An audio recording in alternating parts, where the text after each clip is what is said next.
السلام عليكم ورحمة الله وبركاته. بسم الله الرحمن الرحيم. الحمد لله رب العالمين. اللهم صل على محمد وعلى آل محمد كما صليت على إبراهيم وعلى آل إبراهيم إنك حميد مجيد. اللهم بارك على محمد وعلى آل محمد كما باركت على إبراهيم وعلى آل إبراهيم إنك حميد مجيد. أما بعد فإن خير الكلام كلام الله وخير السنن سنن محمد صلى الله عليه وسلم وشر الأمور محدثاتها وكل محدثة بدعة وكل بدعة ضلالة وكل ضلالة في النار. أعوذ بالله من الشيطان الرجيم. بسم الله الرحمن الرحيم. يا أيها الذين آمنوا اتقوا الله حق تقاته ولا تموتن إلا وأنتم مسلمون.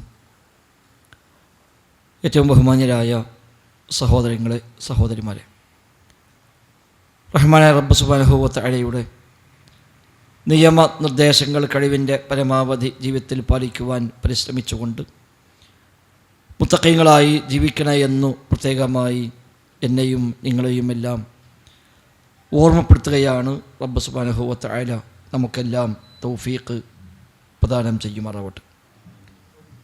അഹ്ലുസുന്നയുടെ നേതാക്കൾ എന്ന ഒരു വിഷയത്തെ അടിസ്ഥാനമാക്കി എല്ലാ മാസവും നാം സംഘടിപ്പിക്കാറുള്ള കുടുംബ വിജ്ഞാന വേദിയിലാണ് നാം ഉള്ളത്.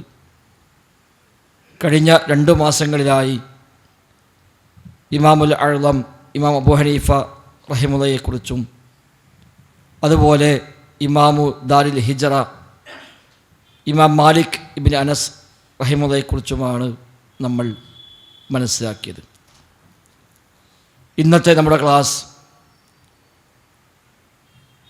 അഹ്ലുസുന്നയുടെ നേതാക്കന്മാരിൽ ഏറ്റവും പ്രധാനിയായി അറിയപ്പെടുന്ന, അറിവിൻ്റെ വിഷയത്തിൽ തുല്യതയില്ലാത്ത, ഇൽമിൻ്റെ പ്രതീകമായി അറിയപ്പെടുന്ന നാസിറുസ്സുന്ന എന്ന് വിശേഷിപ്പിക്കപ്പെടുന്ന ഇമാമുന ശാഫിഈ റഹിമഹുള്ളയെക്കുറിച്ചാണ് ഇന്നത്തെ നമ്മുടെ സംസാരം. റബ്ബ് സുബ്ഹാനഹു വ തആല ഇമാം ഷാഫിക്ക് റഹ്മത്തും മഗ്ഫിറത്തും നൽകി അനുഗ്രഹിക്കുമാറാവട്ടെ. അദ്ദേഹത്തിൻ്റെ ജീവിതത്തിലെ ഏറ്റവും നല്ല ഏടുകൾ പറയുകയും കേൾക്കുകയും ചെയ്യുക വഴി അത് നന്മകളെ ജീവിതത്തിൽ പകർത്തുവാനും ആ വഴിയിൽ ഗമിക്കുവാനുള്ള തൗഫീഖുമെല്ലാം റബ്ബ് നൽകി നമ്മയെല്ലാം അനുഗ്രഹിക്കുമാറാവട്ടെ. ഇമാം ഷാഫിക്കുള്ള സ്ഥാനപ്പേര് നാസിറുസ്സുന്ന എന്നാണ്. അപ്പോൾ സുന്നത്തിനെ സഹായിച്ചവൻ. 2 അർത്ഥത്തിലും അദ്ദേഹം നാസിറുസ്സുന്നയാണ്. ഹദീസുകൾക്ക് ചെയ്ത സേവനമാണ് ഒന്നാമതായി അതിൽ ഉദ്ദേശിക്കപ്പെടുന്നത്. ഹദീസുകൾക്ക് അതിനു മുമ്പും പലരും സേവനം ചെയ്തിട്ടുണ്ടെങ്കിലും മറ്റാരും ചെയ്തിട്ടില്ലാത്ത ചില മേഖലകൾ ഹദീസുമായി ബന്ധപ്പെട്ട് സേവനം ചെയ്തവരാണ് ഇമാം ഷാഫി റഹിമഹുല്ല. അതോടൊപ്പം അഹ്ലുസുന്നക്ക് എല്ലാ രംഗത്തും നേതൃപരമായ നേതൃത്വം വഹിച്ച് അഖീദയിലും ഫിഖ്ഹിലും ഹദീസിലുമെല്ലാം അഹ്ലുസുന്നക്ക് വലിയ സഹായിയായി വർത്തിച്ച ആൾ കൂടിയാണ് ഇമാം ഷാഫിഈ റഹിമഹുല്ല. 150 അദ്ദേഹം ജനിക്കുന്നത്. 204 54-ാമത്തെ വയസ്സിലാണ് അദ്ദേഹം വഫാത്തായത്. മാത്രവുമല്ല, ഇമാം അബൂ ഹനീഫ റഹിമഹുല്ല വഫാത്തായ അതേ വർഷത്തിലാണ് ഇമാം ഷാഫി റഹിമഹുല്ല ജനിച്ചത്. അതുകൊണ്ടാണ് ഒരു നക്ഷത്രം അസ്തമിച്ചപ്പോൾ മറ്റൊരു നക്ഷത്രം ഉദിച്ചുവെന്ന് അവരെക്കുറിച്ച് ചരിത്രം പിന്നീട് രേഖപ്പെടുത്തിയിട്ടുണ്ട്. അഥവാ അബൂ ഹനീഫ എന്ന നക്ഷത്രം അസ്തമിച്ചപ്പോൾ ഇമാം ഷാഫി എന്ന നക്ഷത്രം ഉദിച്ചു എന്നർത്ഥം. അബൂ ഹനീഫ ഇമാം കൂഫക്കാരനാണ്. ഇമാം ഷാഫി റഹിമഹുല്ല ഫലസ്തീനിലാണ് ജനിക്കുന്നത്. അസ്ൽ അദ്ദേഹത്തിൻ്റേത് മക്കയാണ്. പിന്നീട് ഈജിപ്തിലേക്ക് ആ കുടുംബം താമസം മാറി. പിതാവ് ഒരു കുടുംബസമേതമുള്ള യാത്രയിൽ ഫലസ്തീനിൽ ഒസ്സയിൽ വരികയും ആ ഒസ്സയിൽ വെച്ച് പിതാവ് മരണപ്പെടുകയും കുടുംബം അവിടെ തന്നെ തങ്ങുകയും ആ സമയത്ത് അവിടെ വെച്ച് മാതാവ് അദ്ദേഹത്തെ പ്രസവിക്കുകയും അങ്ങനെ അദ്ദേഹം ഫലസ്തീനിലെ ഗസയിൽ ജനിക്കുകയും ചെയ്തതാണ് ചരിത്രം നമുക്ക് അറിയിച്ചു തരുന്നത്. 2 വയസ്സ് പൂർത്തിയാകുമ്പോൾ പിന്നീട് ഉമ്മയും കുടുംബം ഒന്നിച്ച് മക്കയിലേക്ക് പോവുകയും ഇമാം ഷാഫി റഹിമഹുല്ലാഹ് മക്കയിലാണ് പിന്നീട് 2 വയസ്സ് മുതൽ അദ്ദേഹം വളർന്നതും പഠിച്ചതുമെല്ലാം. ആദ്യഘട്ടം മക്കയിലാണ്. പിന്നീട് വ്യത്യസ്തമായ രാജ്യങ്ങൾ അദ്ദേഹം അറിവ് തേടി സഞ്ചരിച്ചു.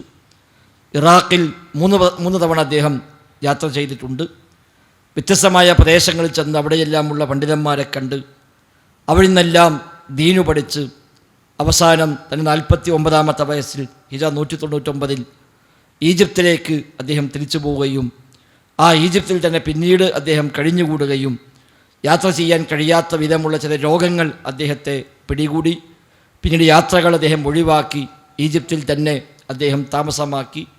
5 വർഷത്തിന് ശേഷം 54-ാമത്തെ വയസ്സിൽ ഈജിപ്തിൽ വെച്ച് അദ്ദേഹം മരണപ്പെടുകയും ചെയ്യുന്നു. ഈജിപ്തിലാണ് അദ്ദേഹത്തിൻ്റെ ഖബറുള്ളത്, മറമാടപ്പെട്ടത് ഈജിപ്തിലാണ് എന്നർത്ഥം. ചെറിയ പ്രായം മുതൽ തന്നെ അറിവിൻ്റെ മേഖലയിൽ, ബുദ്ധിശക്തിയുടെ മേഖലയിൽ, ഓർമ്മശക്തിയിലെല്ലാം വലിയ അത്ഭുതമായി മാറിയതാണ് ചെറിയ പ്രായത്തിൽ തന്നെ അദ്ദേഹം. 7-ാം വയസ്സിൽ ഖുർആൻ പൂർണ്ണമായും അദ്ദേഹം ഹിഫ്ലാക്കിയിട്ടുണ്ട്. 7 വയസ്സ് പ്രായമുള്ള സമയത്ത് ഖുർആൻ കംപ്ലീറ്റ് അദ്ദേഹം ഹിഫ്ലാക്കി. അതിനുശേഷം ശുദ്ധമായ അറബി സാഹിത്യം പഠിക്കുവാൻ വേണ്ടി മക്കയുടെ പ്രാന്തപ്രദേശങ്ങളിലുള്ള ഹുദൈൽ എന്നറിയപ്പെടുന്ന ഒരു ഗോത്രം, അവരാണ് അന്ന് അറബികളിൽ ഏറ്റവും ശുദ്ധമായ അറബി സംസാരിക്കുന്ന ആളുകൾ. സാഹിത്യത്തിൽ, കവിതയിൽ എല്ലാം വലിയ അഗ്രഗണ്യരായ 70-ലേറെ കവികൾ ഉണ്ടായി വന്ന ഒരു കുടുംബമാണ് ഹുദൈൽ കുടുംബം. അറിയപ്പെട്ട ഒരുപാട് കവികൾ അവരിലുണ്ട്. അറബികൾക്കിടയിൽ വേറെ പ്രചാരം നേടിയ കവിതകളെല്ലാം ഹുദൈലികളുടെ കവിതയാണ്. ഏറ്റവും ശുദ്ധമായ അറബി സംസാരിക്കുന്നവരാണ് അവർ. അപ്പോൾ അവരുടെ ഇടയിൽ സഹവസിച്ചുകൊണ്ട് അറബി ഭാഷയും അറബി സാഹിത്യവും പഠിക്കണമെന്ന താല്പര്യത്തിൽ അദ്ദേഹം 2 വർഷം അവർക്കിടയിൽ പോയി താമസിക്കുകയും ആ 2 വർഷം കൊണ്ട് ഹുദൈലികളുടെ ഏതാണ്ട് എല്ലാ കവിതകളും അദ്ദേഹം കാണാതെ പഠിച്ചു എന്നാണ്. കേൾക്കുന്നതെല്ലാം ഇഫ്ലാക്കുന്ന ഒരു രീതി അദ്ദേഹത്തിന് ഉണ്ടായിരുന്നു. പെട്ടെന്ന് അത് കാണാപ്പാഠം പഠിയും. എന്തു കണ്ടാലും, എന്ത് വായിച്ചാലും, എന്ത് കേട്ടാലും അതെല്ലാം വളരെ പെട്ടെന്ന് അദ്ദേഹത്തിനത് ഹിഫ്ലാകുമായിരുന്നു. ആ 2 വർഷം അവർക്കിടയിൽ കഴിഞ്ഞുകൂടുകയും അവിടെ ഏതാണ്ട് മുഴുവൻ കവിതകളും അദ്ദേഹം കാണാതെ പഠിക്കുകയും അറബി സാഹിത്യത്തിൽ വലിയ പ്രാഗൽഭ്യം നേടുകയും ചെയ്യാൻ ആ 2 വർഷം കൊണ്ട് അദ്ദേഹത്തിന് സാധിച്ചു. അദ്ദേഹത്തെ കുടുംബം അസ്ലിയായി ഖുറൈശി കുടുംബമാണ്. നബി തങ്ങളുടെ പിതാമഹൻ അബ്ദുമനാഫുമായി അദ്ദേഹത്തിൻ്റെ വംശപരമ്പര ചെന്നെത്തുന്നുണ്ട്. പേര് മുഹമ്മദ് എന്നാണ്. വാപ്പ ഇദ്രീസാണ്. 5-ാമത്തെ വാപ്പയാണ് ഷാഫി. അദ്ദേഹത്തിൻ്റെ വല്ലിപ്പയുടെ വാപ്പ 5-ാമത്തെ വാപ്പയാണ് ഷാഫി എന്നറിയപ്പെടുന്നത്. അല്ലാതെ അദ്ദേഹത്തിൻ്റെ പേര് ഷാഫി എന്നല്ല, പേര് മുഹമ്മദ് എന്നാണ്. Muhammad Ibnu Idris, Ibn Abbas, Ibnu Usman, Ibnu Shafi. അതാണ് ഇമാം ഷാഫിയുടെ ആ ഒരു പിതൃ പരമ്പര. 5-ാമത്തെ വാപ്പയാണ് ഷാഫി. ആ വാപ്പയുടെ പേരിലാണ് അദ്ദേഹം അറിയപ്പെടുന്നത്. അത് അറബികളെ പൊതുവെ ഒരു ശൈലിയാണ്. ഒരു കബീലയിൽ അറിയപ്പെട്ട ഒരാളുണ്ടെങ്കിൽ പിന്നെ വരുന്ന മക്കളൊക്കെ അയാളിലേക്ക് ചേർത്തി പറയപ്പെടും. ഇന്നയാളുടെ മകൻ എന്ന അർത്ഥത്തിൽ. ചിലപ്പോൾ വാപ്പയാവാം, ചിലപ്പോൾ ഉമ്മയാവാം, ചിലപ്പോൾ മറ്റേതെങ്കിലും ഒരാളാവാം, സഹോദരന്മാരാവാം. അങ്ങനെ ആ കബീലയിൽ പേര് കേട്ട് അറിയപ്പെട്ട ഏതെങ്കിലും മേഖലയിൽ പ്രത്യേകമായി ശ്രദ്ധേയമായ വ്യക്തികളുണ്ടെങ്കിൽ അവരിലേക്ക് ചേർത്തിക്കൊണ്ട് പറയുക എന്നുള്ളത് അറബികളുടെ പൊതുവായൊരു ശൈലിയാണ്. ഒന്നുകിൽ സഹോദരൻ എന്ന് പറയും, അല്ലെങ്കിൽ സഹോദരി എന്ന് പറയും, അല്ലെങ്കിൽ മകൻ എന്ന് പറയും. അതൊക്കെ അറബികളുടെ ശൈലിയാണ്. ഇപ്പോൾ വിശുദ്ധ ഖുർആൻ തന്നെ പറഞ്ഞല്ലോ, യാ ഉഖ്ത ഹാറൂൻ മാ കാന അബൂകി ഇംറഅ സൗഇൻ. അവിടെ മറിയം ബിവിയെ പറ്റി പറയുമ്പോൾ ഹാറൂനിൻ്റെ സഹോദരി എന്ന് പറഞ്ഞു. ഹാറൂനിൻ്റെ നേക്കിലെ സഹോദരിയല്ല മറിയം ബിവി. അവർക്ക് ഒരുപാട് വ്യത്യാസമുണ്ട്. പക്ഷേ ഈ ഒരു ശൈലി പ്രകാരമുള്ള പ്രയോഗമാണ് എന്നാണ് ഖുർആൻ വ്യാഖ്യാതാക്കളുടെ പ്രബലമായ ഒരു അഭിപ്രായം. അല്ലാഹു അഅലം. നബിതങ്ങളും പറഞ്ഞിട്ടുണ്ട്, അന നബിയുൻ ലാ കദിബ് അനബ്നു അബ്ദുൽ മുത്തലിബ് എന്ന് നബിതങ്ങൾ പറഞ്ഞത് ഹദീസിൽ കാണാൻ പറ്റും. അന നബിയുൻ, ഞാൻ നബിയാണ്, ലാ കദിബ്, കളവ് പറയുകയല്ല. അനബ്നു അബ്ദുൽ മുത്തലിബ്, ഞാൻ അബ്ദുൽ മുത്തലിബിൻ്റെ മോനാണ്. ശരിക്കും അബ്ദുൽ മുത്തലിബിൻ്റെ മോനല്ല, അബ്ദുൽ മുത്തലിബിൻ്റെ പേരക്കുട്ടിയാണ്. പക്ഷേ പ്രയോഗിച്ചത് അനബ്നു അബ്ദുൽ മുത്തലിബ്, ഞാൻ അബ്ദുൽ മുത്തലിബിൻ്റെ മോനാണ്, എനിക്ക് നുണ പറയേണ്ട ആവശ്യമില്ല. അങ്ങനെ വെറുതെ നുണ പറഞ്ഞിട്ട് എന്ത് നേടിപ്പോകേണ്ട കാര്യമൊന്നും എനിക്കില്ല. ഞാനിവിടെ ഖുറൈശി തറവാട്ട് പറഞ്ഞ ആളാണ്, അബ്ദുൽ മുത്തലിബിൻ്റെ മോനാണ്.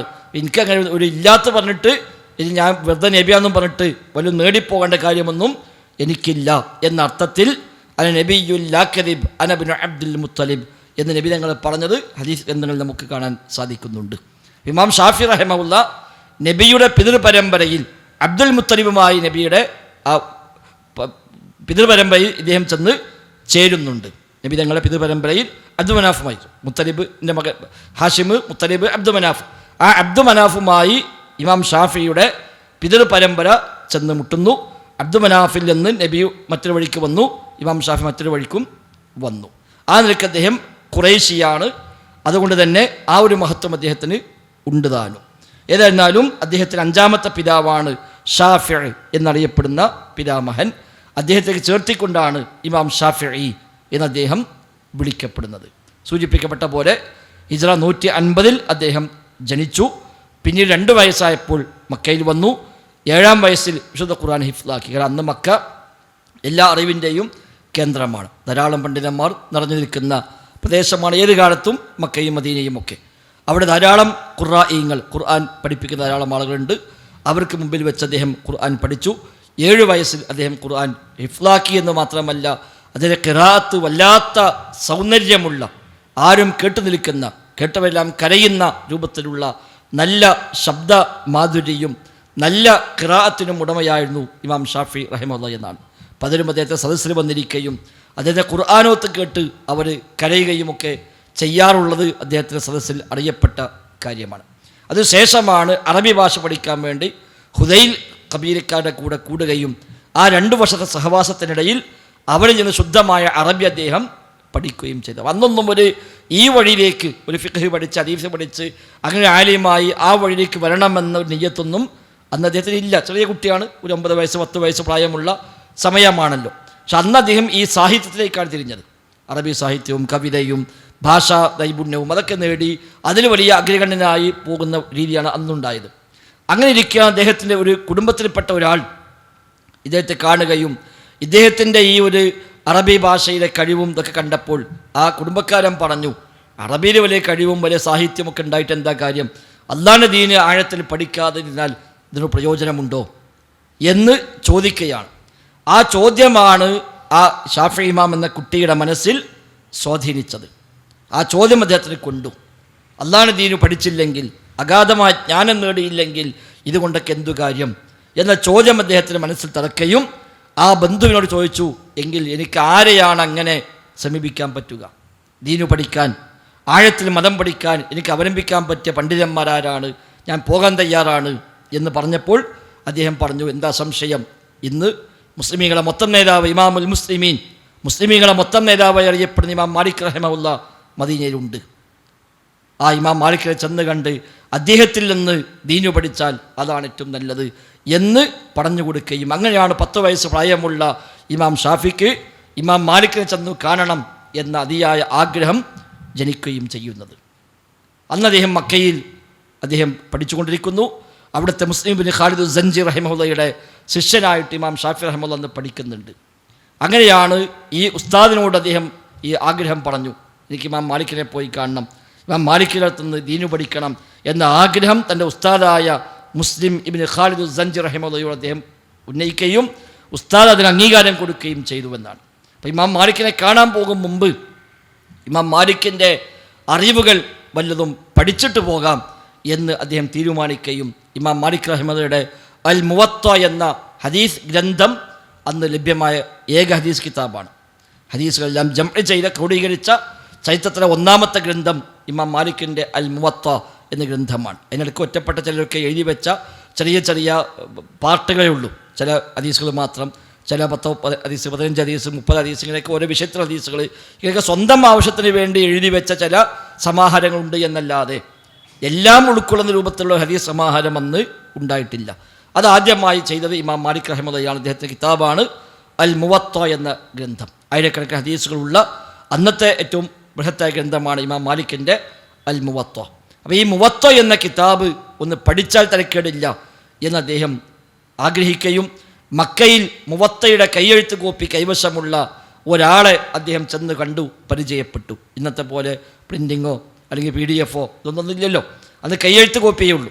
അപ്പോൾ ഇമാം മക്കയിൽ ഒരാളുടെ കയ്യിൽ മുവത്തയുടെ കൈയെഴുത്ത് കോപ്പിയുണ്ട് എന്ന് മനസ്സിലാകുകയും അദ്ദേഹത്തെ ചെന്നു കണ്ട് അദ്ദേഹത്തോട് ഈ മുവത്വ എനിക്ക് തൽക്കാലം കടമായി തരണം, വായ്പ തരണം എന്ന് ആവശ്യമുന്നയിക്കുകയും അങ്ങനെ അദ്ദേഹം അത് നൽകുകയും ചെയ്തു. ആ കയ്യെഴുത്ത് പ്രതി വാങ്ങിക്കൊണ്ട് വന്ന് ഇമാം ഷാഫി റഹ്മത്തുള്ളാഹി തന്നെ പറയുന്നു, ഞാനത് മുഴുവൻ ഹിഫ്ലാക്കി ഫി തിസ്ഇ ലയാലിൻ, 9 രാത്രികൾ കൊണ്ട് അഥവാ 9 ദിവസങ്ങൾ കൊണ്ട് ഞാനത് കംപ്ലീറ്റ് കാണാപ്പാഠം പഠിച്ചു എന്ന് അദ്ദേഹം പറയുന്നുണ്ട്. ആ കിതാബ് കംപ്ലീറ്റ് അദ്ദേഹം ഹിഫ്ലാക്കി കേവലം 9 ദിവസങ്ങൾ കൊണ്ട്. ഇന്നലെ കിതാബ് തിരിച്ചു കൊടുത്തു. അപ്പോൾ അത് കംപ്ലീറ്റ് ഹിഫ്ലായാൽ ഇമാം മാലിക്കിനെ കാണാൻ പോകും മുമ്പേ തന്നെ ഇമാം മാലിക്കിൻ്റെ കിതാബ് അത് കാണാപ്പാഠം പഠിച്ചിട്ടാണ് ഇമാം ഷാഫി റഹിമഹുല്ലാ മദീനത്തേക്ക് പോകാൻ ഒരുങ്ങുന്നത് എന്നർത്ഥം. അപ്പോൾ അദ്ദേഹത്തിന് ആ ഒരു താല്പര്യമാണ് ദീന് പഠിക്കാൻ താല്പര്യം, അദ്ദേഹത്തിന് മെമ്മറിയും അത്ര പെട്ടെന്ന് കാര്യങ്ങൾ പഠിക്കാൻ കഴിവും അദ്ദേഹത്തിന് ഉണ്ടായിരുന്നു എന്നർത്ഥം. അതോടൊപ്പം അറബികളുടെ പ്രധാനപ്പെട്ടൊരു വിജ്ഞാന ശാഖയായിരുന്നു അൻസാബ്, നെസബുകൾ പഠിക്കുക എന്നത്, വംശപരമ്പരകൾ പഠിക്കുക.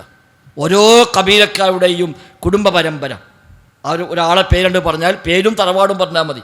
എന്നാൽ പിന്നെ അയാളെ വാപ്പാര, വാപ്പാൻ്റെ വാപ്പാര, വാപ്പാൻ്റെ വാപ്പാൻ്റെ വാപ്പാര, ഇങ്ങനെ ഒരുപാട് പിതൃ പരമ്പരകളെ കാണാതെ പഠിക്കുക എന്നുള്ളത് അന്നത്തെ കബീലക്കാരുടെ ഒരു വലിയ പ്രധാനപ്പെട്ട വിജ്ഞാന മേഖലയാണ്.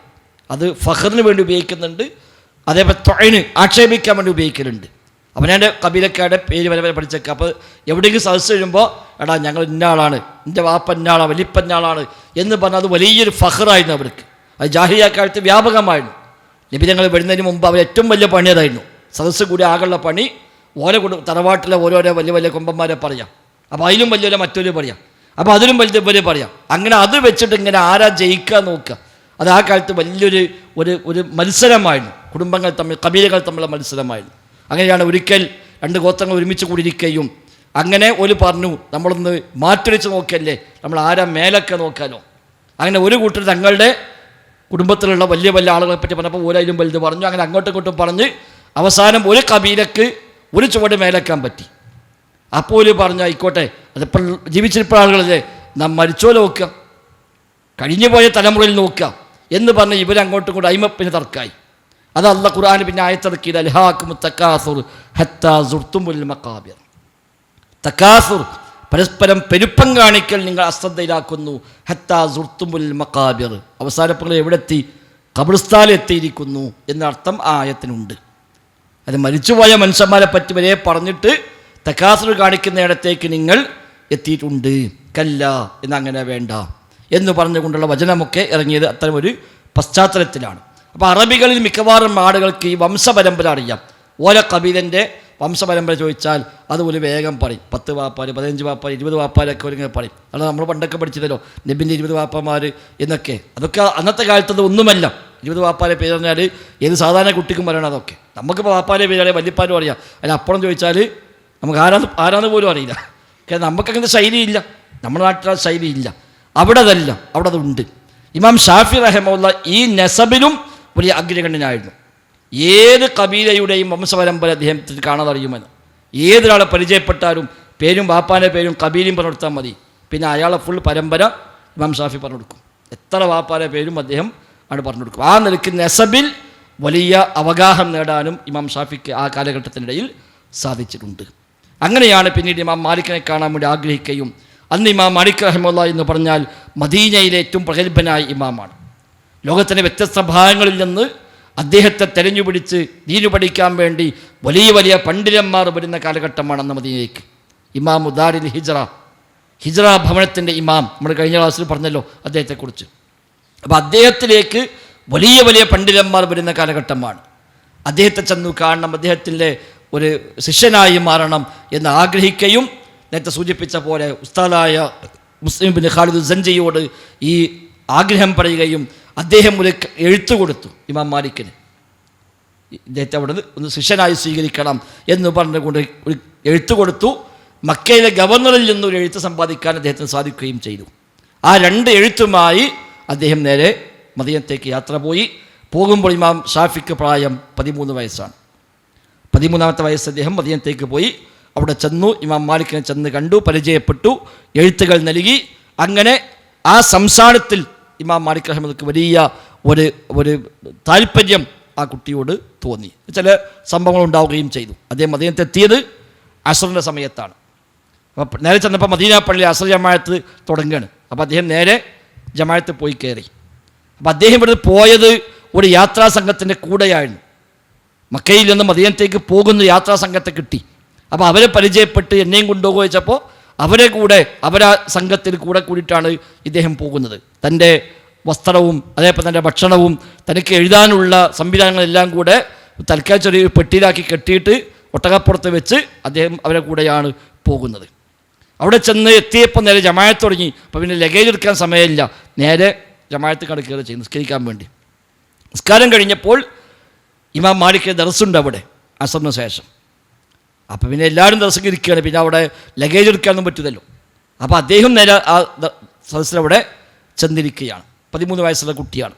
ഇമാം മാലിക്കിൻ്റെ സദസ്സ് എന്ന് പറഞ്ഞാൽ ധാരാളം മഹാപണ്ഡിതന്മാർ ഒരുമിച്ച് കൂടുന്ന, ആയിരക്കണക്കായ ആളുകൾ സംഗമിക്കുന്ന ദർസാണ് ഇമാം മാലിക്കിൻ്റെ ദർസ്. ഇമാം മാലിക് റഹ്മത്തുള്ളാഹിക്ക് 2 ഐറ്റം ദർസ് ഒരു ദിവസം ഉണ്ടാവുക. ഒന്ന് ഹദീസ് പഠിപ്പിക്കൽ, മറ്റൊന്ന് ഫത്വ നൽകൽ. ഇതാണ് ഇമാം മാലിക്കിൻ്റെ ശൈലി. ഫത്വ നൽകുന്ന സദസ്സിൽ ആർക്കും വരാം, പബ്ലിക്കിന് വരാം, സംശയങ്ങൾ ചോദിക്കാം, ആ സംശയങ്ങൾ മറുപടി നൽകും. ഹദീസിൻ്റെ ദർസിൽ അദ്ദേഹം കുറച്ചുകൂടെ കണിശക്കാരനായിരുന്നു. ഹദീസ് ദർസിൽ അദ്ദേഹം കുളിച്ച് നല്ല പുതിയ വസ്ത്രം ധരിച്ച് മുടിയൊക്കെ ചീകി സുഗന്ധം ഉപയോഗിച്ചുകൊണ്ടാണ് ഇമാം മാലിക് റഹിമഹുല്ലാഹ് വരാറുള്ളത്.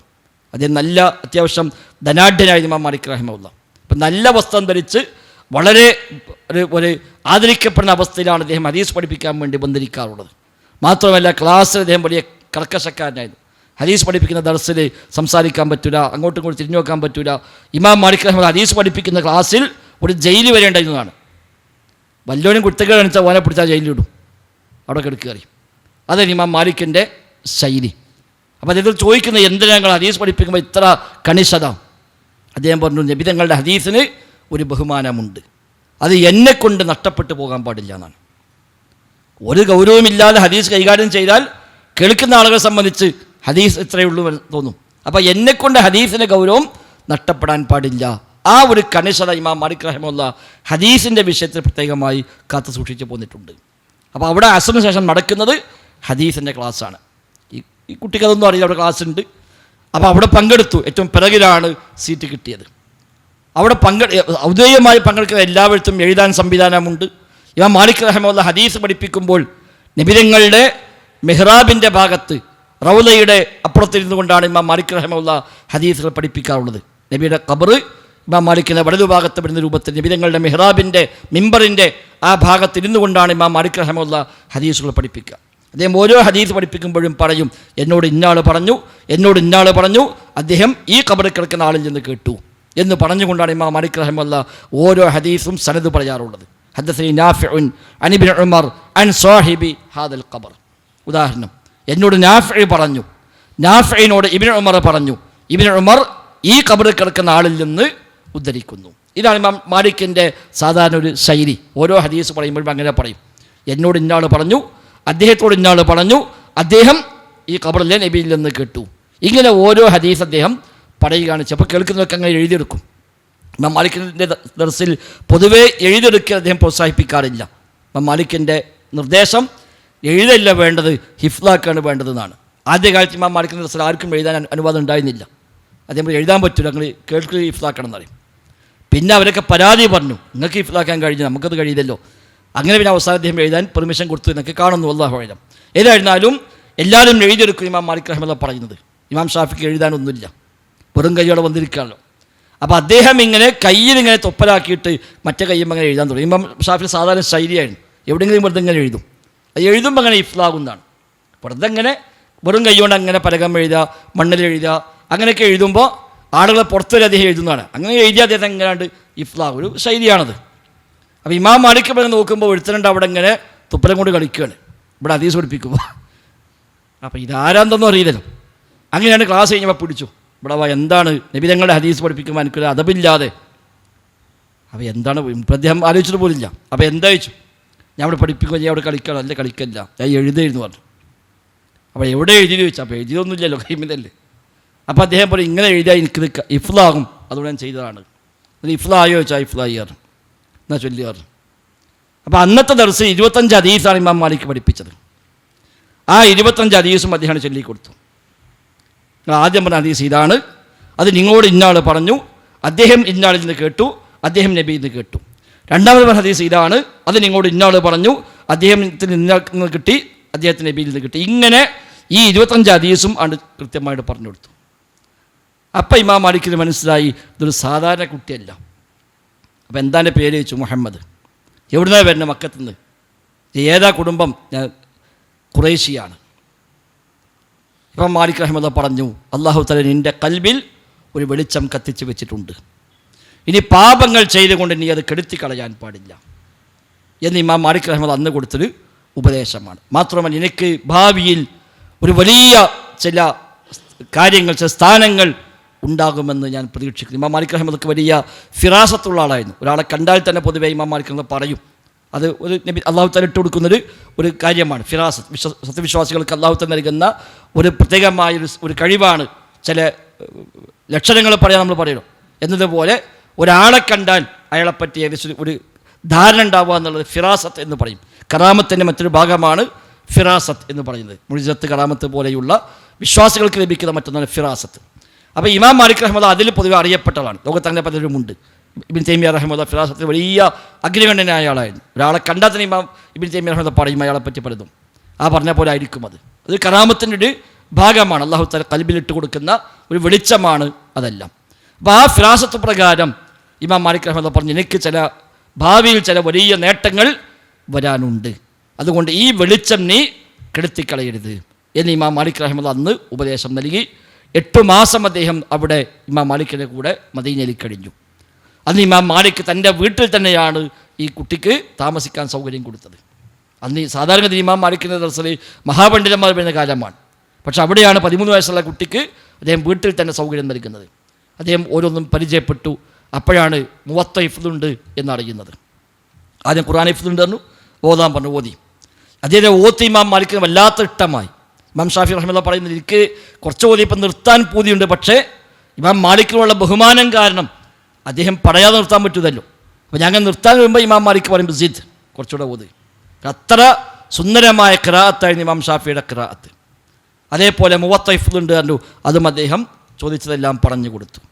അങ്ങനെ 8 മാസം അവിടെ താമസിച്ചു. ഇമാം മാലിക്കിൽ നിന്ന് ഹദീസുകൾ പഠിച്ചു.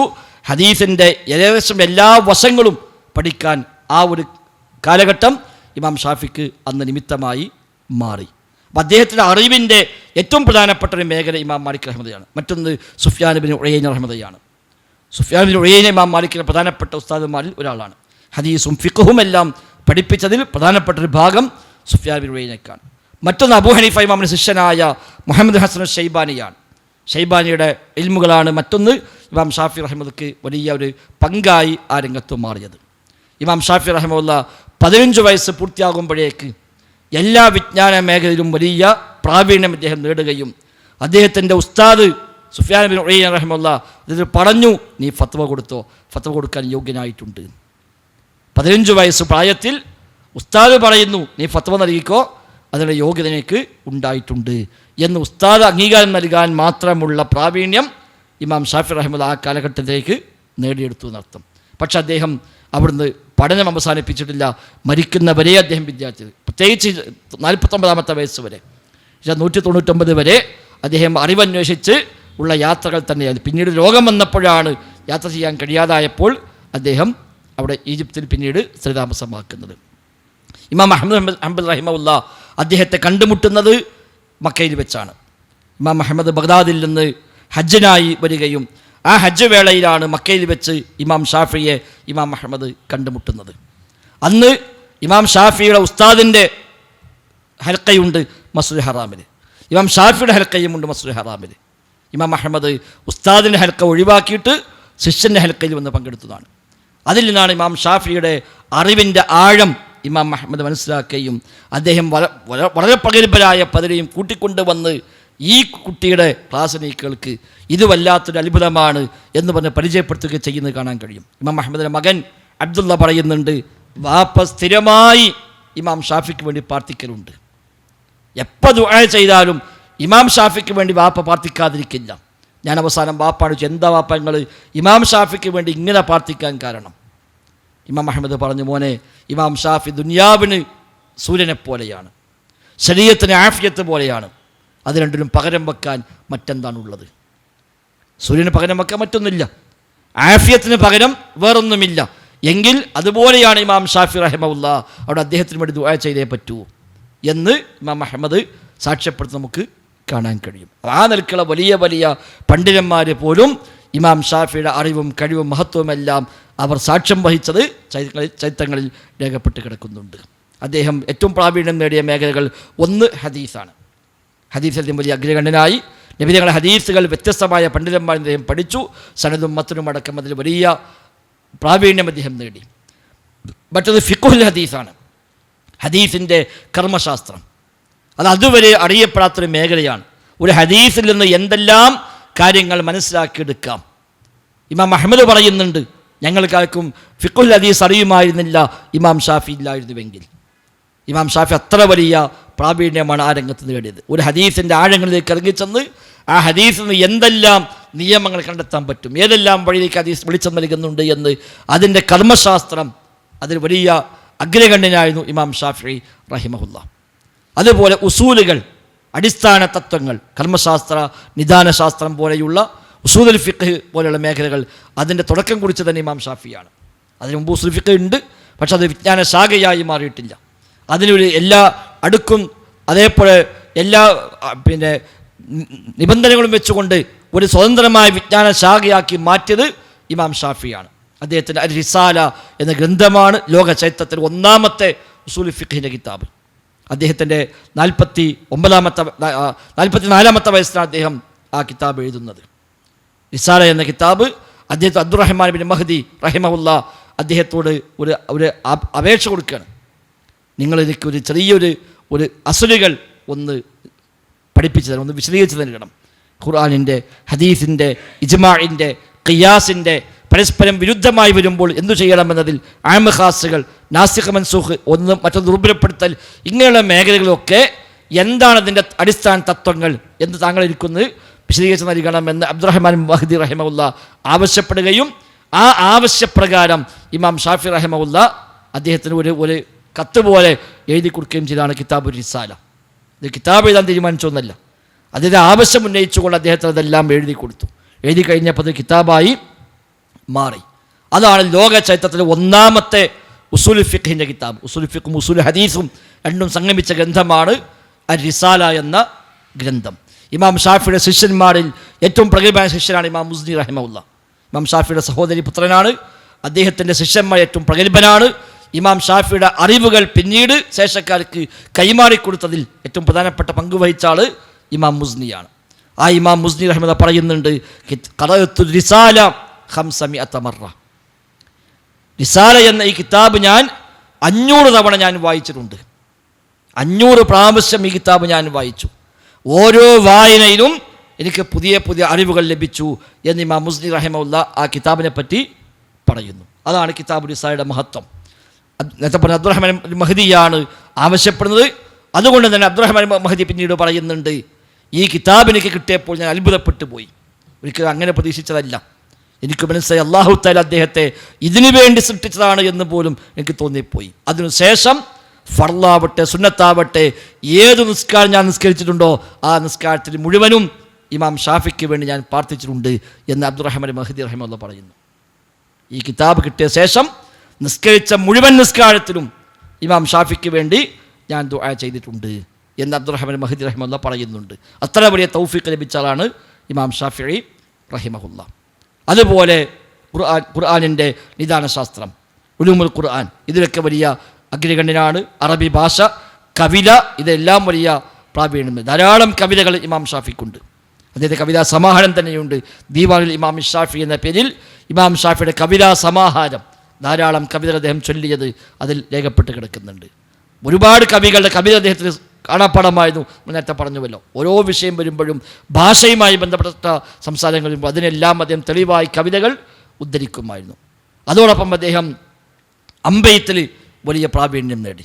ഹുദൈലുകാർക്കിടയിൽ പോയി ശുദ്ധ അറബി പഠിച്ച കാലഘട്ടത്തിൽ അന്നത്തെ ആ ചെറുപ്രായത്തിൽ അദ്ദേഹം അമ്പെയ്ത്തും പഠിച്ചു.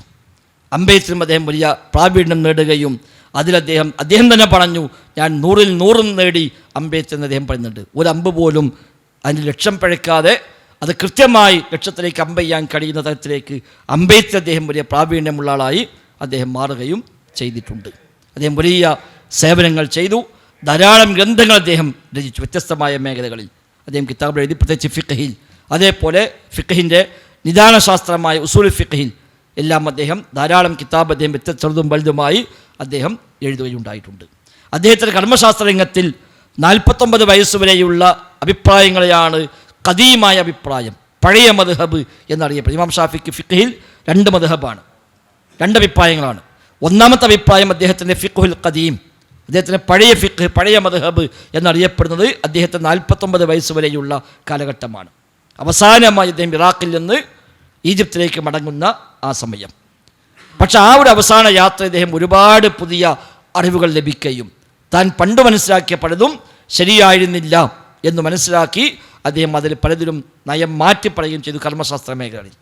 അവസാനത്തെ 5 കൊല്ലം, 49 വയസ്സ് മുതൽ 54 വയസ്സ് വരെയുള്ള 5 കൊല്ലത്തെ അദ്ദേഹത്തിൻ്റെ അറിവുകളുടെ സമാഹാരമാണ് പുതിയ മദ്ഹബ് എന്നറിയപ്പെടുന്നത്. ഇന്ന് പൊതുവെ സ്വീകരിക്കപ്പെടുന്നത് പുതിയ മദ്ഹബാണ്.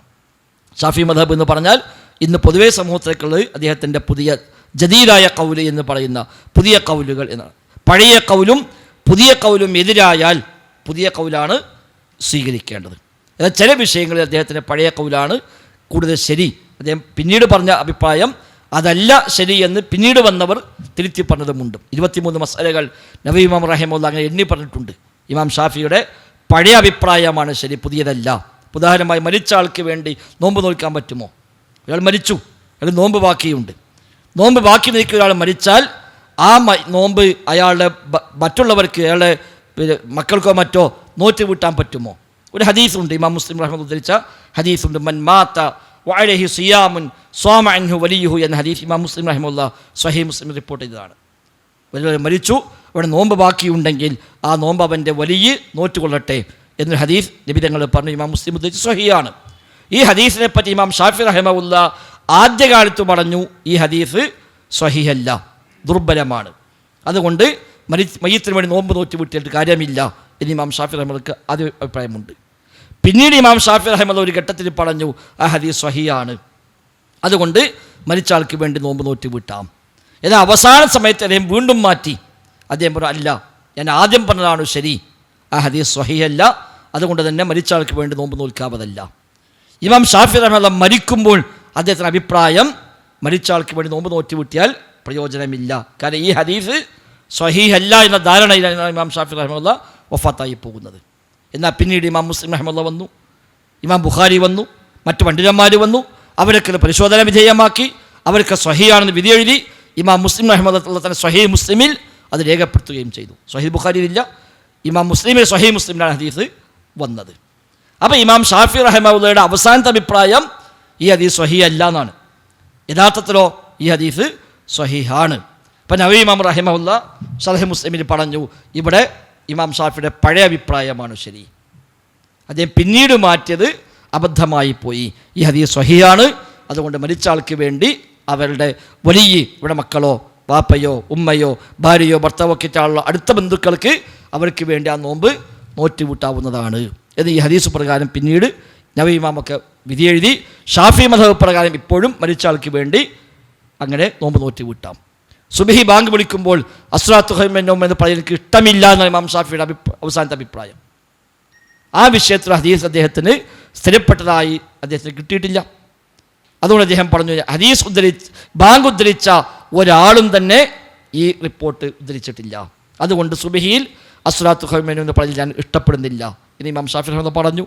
പക്ഷേ അതല്ല ശരി, ആ ഹദീസ് സ്വഹീഹാണ്. അത് പിന്നീട് വന്നവർ തിരുത്തി. ശറഹ് മുഹദ്ദബിൽ ഇമാം നവവി റഹിമഹുല്ലാഹ് പറഞ്ഞു ഇത് പറയുന്ന സുന്നത്തുണ്ട്, കാരണം ഹദീസ് സ്ഥിരപ്പെട്ട് വന്നിട്ടുണ്ട്. പക്ഷേ ഇമാം ഷാഫി എപ്പോഴും പറയുമായിരുന്നു എൻ്റെ വചനവും ഹദീസും എതിരായി വന്നാൽ നിങ്ങൾ ഹദീസാണ് സ്വീകരിക്കേണ്ടത്. ഇദാ സ്വഹൽ ഹദീസു ഫഹുവ മദ്ഹബി, ഇവിടെ ഹദീസ് സ്വഹീഹായി വന്നാൽ അതാകുന്നു എൻ്റെ മദ്ഹബ് എന്ന് ഇമാം ഷാഫി ധാരാളമായി പറഞ്ഞ വചനമാണ്. മാത്രവുമല്ല എൻ്റെ ഖൗലും നബിയുടെ ഹദീസും എതിരായി കണ്ടാൽ ഫഅന റാജിഉൻ അൻഹാ ഫി ഹയാതി വബഅദ മമാതി, എൻ്റെ ജീവിതകാലത്താണെങ്കിലും ശരി എൻ്റെ മരണശേഷമാണെങ്കിലും ശരി ഈ അഭിപ്രായം ഞാൻ ഒഴിവാക്കിയെന്ന് നിങ്ങൾ മനസ്സിലാക്കിക്കൊള്ളുക, ആ ഹദീസിലേക്ക് നിങ്ങൾ പോയിക്കൊള്ളുക എന്ന് അദ്ദേഹം പ്രത്യേകമായി ഓർമ്മപ്പെടുത്തിയിട്ടുണ്ട്. മാത്രവുമല്ല അദ്ദേഹം പറഞ്ഞു എൻ്റെ ഹദീസ്, എൻ്റെ വചനം നബിയുടെ ഹദീസ് എതിരായി കണ്ടാൽ എൻ്റെ വാക്ക് നിങ്ങൾ മതിലിനപ്പുറത്തേക്ക് വലിച്ചെറിയുക, വഖുദൂ ബിൽ ഹദീസ്, ആ ഹദീസ് നിങ്ങൾ സ്വീകരിക്കുക എന്നൊക്കെ പഠിപ്പിച്ചാണ് ഇമാം ഷാഫി റഹിമഹുല്ല. അദ്ദേഹത്തോട് ഒരു മസ്അല ചോദിച്ചപ്പോൾ അദ്ദേഹം പറഞ്ഞു, അള്ളാഹുവിൻ്റെ റസൂൽ സ്വല്ലല്ലാഹു അലൈഹി വസല്ലം തങ്ങൾ ഈ വിഷയത്തിൽ ഇങ്ങനെ പറഞ്ഞിട്ടുണ്ട്. അപ്പോൾ ചോദ്യകർത്താവ് ചോദിച്ചു, അത്ഖുദു ബിഹാ, താങ്കൾ അത് സ്വീകരിക്കുന്നുണ്ടോ ചോദിച്ചു. ആ പറഞ്ഞ അഭിപ്രായങ്ങൾക്കുണ്ടോ? ഇമാം ഷാഫി ദേഷ്യപ്പെട്ടുകൊണ്ട് ചോദിച്ചു, എന്താ നീ മനസ്സിലായി, ഞാൻ വല്ല ചർച്ച നിറങ്ങി വരികയാണോ? നബി തങ്ങൾ ഒരു കാര്യം പറഞ്ഞു, ഞാൻ പറയാം, പിന്നെ ഞാൻ സ്വീകരിക്കാതിരിക്കാൻ ഞാൻ എന്താ വല്ല ചർച്ചയിൽ നിന്നാണോ വരുന്നത് എന്ന് ചോദിച്ചുകൊണ്ട് ഇമാം ഷാഫി റഹ്മത്തുള്ളാഹി അതിന് പ്രതികരിച്ചതെല്ലാം ചരിത്രത്തിൽ അറിയപ്പെട്ട കാര്യമാണ്. അതുകൊണ്ട് തന്നെ അദ്ദേഹം പറഞ്ഞ വാക്ക് ഹദീസുകൾക്കെതിരായി പോയാൽ തൊട്ടുപിറകിൽ വന്ന പണ്ഡിതന്മാർ തിരുത്തുകയും അവിടെ ഇമാം ഷാഫിക്ക് ആ വിഷയത്തിൽ അദ്ദേഹം പറഞ്ഞ നിലപാടല്ല കൂടുതൽ ശരിയെന്ന് വിധി എഴുതുകയും ചെയ്തിട്ടുണ്ട്. പല വിഷയത്തിലും കാണാം. സ്ത്രീകളെ പെരുന്നാൾ നിസ്കാരത്തെ കൊണ്ടുപോകൽ, അദ്ദേഹം അത്ര അവസാനത്തെ അഭിപ്രായം അത് സ്ഥിരപ്പെട്ടിട്ടില്ല എന്നാണ്. അദ്ദേഹം പറഞ്ഞു, അങ്ങനെ ഹദീസ് ഉദ്ധരിക്കപ്പെട്ടിരിക്കുന്നു, ഫീഹി അന്നനിസാ യുത്റക ലിൽ ഈദൈനി, ആ ഹദീസിലുണ്ട് 2 ഈദുകൾക്ക് സ്ത്രീകളെ കൊണ്ടുപോകണമെന്ന് ഒരു ഹദീസ് ഉദ്ധരിക്കപ്പെട്ടിട്ടുണ്ട്. ലൗ കാന സാബിതൻ ലഖുൽതു ബിഹി, ആ ഹദീസ് സ്ഥിരപ്പെട്ട ഹദീസായിരുന്നുവെങ്കിൽ ഞാൻ പറയുമായിരുന്നു. അപ്പോൾ സ്ഥിരപ്പെട്ട ഹദീസാണോ അല്ലേ എന്ന് പറയാൻ ഇമാം ഷാഫിക്ക് തൻ്റെ ജീവിതകാലത്തതിൽ സാഹചര്യമുണ്ടായിട്ടില്ല, മനുഷ്യനാണല്ലോ. പക്ഷേ ഹദീസ് പിന്നീട് ബുഖാരി മുസ്ലിം അടക്കം ഉദ്ധരിച്ചു, സ്വഹീഹൈനി വന്നു, മുത്തഫഖ് അലൈഹി ഹദീസായി വന്നു. ഇമാം ഷാഫി പറഞ്ഞതോ സാബിത്താണെങ്കിൽ ഞാൻ പറയുമായിരുന്നു, സാബിത്താണ്. അതുകൊണ്ട് ഷാഫി മദ്ഹബുകാർ പിന്നീട് പറഞ്ഞു, ഫയുഖാലു അലൈഹി സബത്ത വറവാഹു ശൈഖാനി. ഇമാം ഷാഫി പറഞ്ഞത് സ്ഥിരപ്പെട്ട പറയുമായിരുന്നു എന്നാണല്ലോ, സ്ഥിരപ്പെട്ടു, ബുഖാരി മുസ്ലിം ഉദ്ധരിച്ചു. ഫലസിമ ഷാഫിഇയ്യ അൽ ഖൗലു ബിഹി, അതുകൊണ്ട് ഷാഫികൾ ഇനി ഇതുപ്രകാരം പറയൽ നിർബന്ധമാണ് എന്ന് ഇമാം അസ്ഖലാനി ഫത്ഹുൽ ബാരിയിലൊക്കെ ഈ ഈദൈനിയുമായി ബന്ധപ്പെട്ട അധ്യായത്തിൽ ഈ ഹദീസ് വിശദീകരിക്കുമ്പോൾ അദ്ദേഹം രേഖപ്പെടുത്തിയത് കാണാൻ കഴിയും. ഏതായിരുന്നാലും ഹദീസ് വിഷയത്തിൽ, കർമ്മശാസ്ത്ര വിഷയത്തിൽ, കർമ്മശാസ്ത്ര നിദാനശാസ്ത്രത്തിലൊക്കെ വലിയ പ്രാവീണ്യം നേടിയതാണ് ഇമാം ഷാഫി റഹിമഹുല്ലാ. അതോടൊപ്പം സംവാദങ്ങളിൽ അദ്ദേഹം വലിയ അഗ്രഗണ്യനായിരുന്നു. അന്നത്തെ എതിരാളികളുമായി അദ്ദേഹം സംവാദം നടത്താറുണ്ട്. മാത്രവുമല്ല, സമ്മതിക്കുമെന്ന് മാത്രമല്ല, ആ സംവാദത്തിൽ പ്രത്യേകമായി ശൈലി സ്വീകരിക്കുകയും അദ്ദേഹം ഒരിക്കലും സംവാദത്തിൽ ശബ്ദമുയർത്താറില്ല എന്നാണ്. എതിരാളികൾക്ക് നേരെ ശബ്ദമുയർത്താറില്ല. അദ്ദേഹം വളരെ പക്വമായി, വളരെ മാന്യമായ ശൈലിയാണ് ഇമാം ഷാഫി റഹ്മത്തുള്ളാഹി സംവാദത്തിൽ. അങ്ങ് അറിയപ്പെട്ട പതിനും ചരിത്രത്തിലുണ്ട്. പൊതുവേ സംവാദമാകുമ്പോൾ ദേഷ്യം പിടിക്കും, ഒച്ചമ്പാലം ഉണ്ടാകും, മറ്റു തോൽപ്പിക്കാൻ നോക്കും, അത് സാധാരണയാണ്. പക്ഷേ ഇമാം ഷാഫിക്ക് ആ ശൈലി ഇല്ല. അതുപോലെ വന്നാലാണ് ഇമാം മുഗ്നി റഹിമഹുല്ലാഹ്. ഇമാം മുഗ്നിയാണ് സംവാദത്തിൽ പുതിയ ശൈലി ലോകത്ത് സംഭാവന ചെയ്തത്. അദ്ദേഹം ചിരിച്ചുകൊണ്ട് സംവാദം നടത്തുന്നതാണ്. അദ്ദേഹത്തിൻ്റെ പുഞ്ചിരിയാണ് എതിരാളികളെ പരാജയപ്പെടുത്തുന്നതാണ്. ഒരു എത്ര ചൂടായാലും അദ്ദേഹം ദേഷ്യപ്പെടും. ഇമാം ഇബ്നു തൈമിയ അടക്കം ഇമാം മുഗ്നിയുടെ ആ ശൈലിയെ പ്രത്യേകം എടുത്തു പറയുകയും സംവാദ വേദികളിൽ പുതിയൊരു ശൈലി അദ്ദേഹം ലോകത്തേക്ക് തന്നെ സംഭാവന ചെയ്തു എന്ന് വരെ അദ്ദേഹത്തെക്കുറിച്ച് പലരും രേഖപ്പെടുത്തിയതായി കാണാൻ കഴിയും. ഇമാം ഷാഫി റഹ്മത്തുള്ളാഹി പറയുന്നുണ്ട്, ആരുമായി സംവദിച്ചാലും അദ്ദേഹം തോൽക്കണമെന്ന് എനിക്ക് ആഗ്രഹമുണ്ടാവാറില്ല, ഹക്ക് വെളിപ്പെടണമെന്ന് എനിക്ക് ആഗ്രഹമുള്ളൂ. അത് ഒന്നുകിൽ എൻ്റെ നാവിലൂടെ ആവട്ടെ, അല്ലെങ്കിൽ അദ്ദേഹത്തിൻ്റെ നാവിലൂടെ ആവട്ടെ, രണ്ടായാലും കുഴപ്പമില്ല, ഹക്ക് വെളിപ്പെടണമെന്ന് എനിക്ക് ആഗ്രഹമുണ്ടാവാറുള്ളൂ എന്ന് ഇമാം ഷാഫി റഹ്മത്തുള്ളാഹി പറയാറുണ്ട്.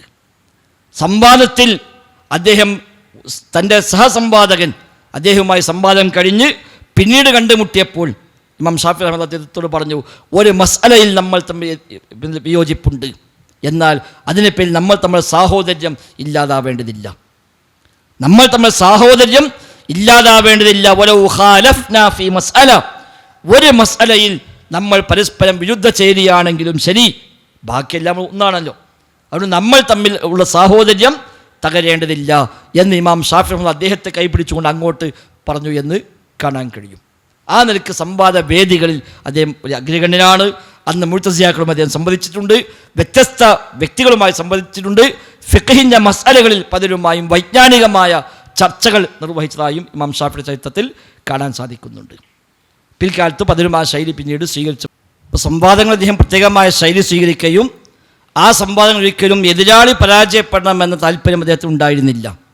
താൻ വിജയിക്കണമെന്ന താല്പര്യവുമില്ല, ഹക്ക് വിജയിക്കണമെന്ന് മാത്രമേ താല്പര്യമുള്ള. അദ്ദേഹം അത് പ്രത്യേകം എടുത്തു പറഞ്ഞിട്ടുണ്ട്. എനിക്ക് നസീഹത്ത് മാത്രമേ ഉള്ളൂ, സത്യം വെളിപ്പെടണമെന്ന ഗുണകാംക്ഷ മാത്രമേ എനിക്കുള്ളൂ എന്ന് അദ്ദേഹം പ്രത്യേകം പറയുകയും അത് അദ്ദേഹത്തിൻ്റെ സംവാദങ്ങൾ പ്രത്യേകമായി രേഖപ്പെട്ട ഒരു കാര്യവുമാണ്. അതോടൊപ്പം വലിയ വിനയവും താഴ്മയും തവക്കുലും ഇബാദത്തിലുമൊക്കെ അറിയപ്പെട്ടവരാണ് ഇമാം ഷാഫി റഹിമഹുല്ലാഹ്. അദ്ദേഹം രാത്രിയെ പൊതുവെ 3 ആക്കി തിരിക്കാറുണ്ടെന്നാണ്. നമ്മളൊക്കെ പൊതുവെ രാത്രി ഒന്നാകെ ഉറങ്ങുന്നില്ല. നമുക്ക് രാത്രി ഉറങ്ങിയിട്ട് പിന്നെ പകൽ പിന്നെ ഉറങ്ങിയാലും മതിയാകണില്ല. അദ്ദേഹം രാത്രിയെ മൊത്തം 3 ആക്കി തിരിക്കും. ആദ്യത്തെ 3 അദ്ദേഹം ഹദീസ് എഴുതാൻ വേണ്ടി ഉപയോഗിക്കും. അതിൽ 3 ഭാഗം ഹദീസിൻ്റെ രചന, അതിൻ്റെ എഴുത്ത് ക്രോഡീകരണം, അതിനാണ് ഉപയോഗിക്കുക. രണ്ടാമത്തെ 3 അദ്ദേഹം പൂർണ്ണമായും നിസ്കരിക്കും. മൂന്നാമത്തെ 3 അദ്ദേഹം ഉറങ്ങും. ഇത് അദ്ദേഹത്തിൻ്റെ ശൈലി. രാത്രി 1/3 ഭാഗം മാത്രമാണ് അദ്ദേഹം ഉറങ്ങാറുള്ളത്. ബാക്കി 2 ഇങ്ങനെ സേവനത്തിനും ഇബാദത്തിനും ഇൽമിനുമായി അദ്ദേഹം മാറ്റിവെക്കാറുണ്ട്. ധാരാളമായി അദ്ദേഹം ഖുർആൻ ഓതുമായിരുന്നു. നടക്കുമ്പോൾ ഇരിക്കുമ്പോഴൊക്കെ അദ്ദേഹം ധാരാളമായി ഖുർആൻ ഓത് അദ്ദേഹത്തിൻ്റെ പതിവായിരുന്നു. നേരത്തെ പറഞ്ഞു, നല്ല സുന്ദരമായ ഖിറാഅത്താണ്.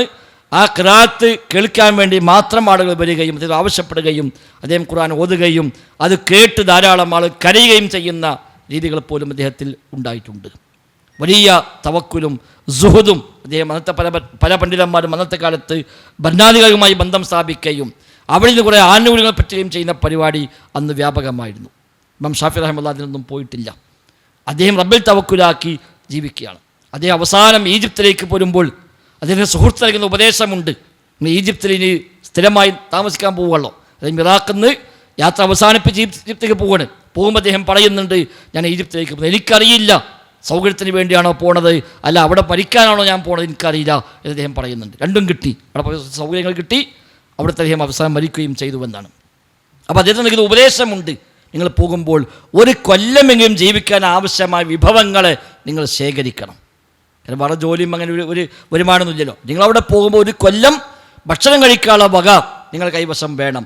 അതേപോലെ അവിടുത്തെ ഭരണാധികാരികളുമായി ചില ബന്ധമുണ്ടാക്കി ഒരു ഇസ്സത്ത് നിങ്ങൾ നേടുകയും വേണം. അദ്ദേഹം പറഞ്ഞു, ഞാൻ മദീനയിലൊക്കെ ജീവിച്ച കാലത്ത് 1 ദിവസം കഴിക്കാനുള്ള ഭക്ഷണം പോലും എടുത്തുണ്ടായിരുന്നില്ല, എന്നിട്ട് ഞാൻ പട്ടിണിയിരുന്നിട്ടില്ല. പിന്നല്ലേ ഇപ്പം ബേജാറിയതാണ്. 1 ദിവസത്തെ ഭക്ഷണമില്ലാതെ കഴിഞ്ഞ കാലത്തും പട്ടിണി ഉണ്ടായിട്ടില്ല. അന്നും ഏതെങ്കിലും വഴിക്ക് അല്ലാഹു തആല റിസ്ക് എത്തിച്ചു തന്നിട്ടുണ്ട്. ആ റബ്ബിൽ തവക്കുലാക്കി പോവുക എന്ന് അദ്ദേഹം സ്വീകരിച്ച നയമതാണ്.